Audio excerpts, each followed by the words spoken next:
Viewers, earthquake in Canada. A strong 3.6 earthquake in 6.6 km northwest of Longueuil, Montargis, Quebec, Canada.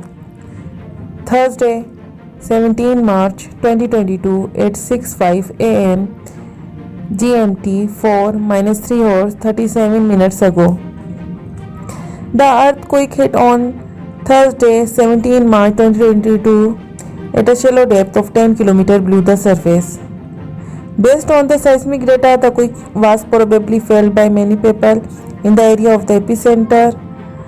It should not have caused significant damage other than objects falling from shelves, broken windows, etc.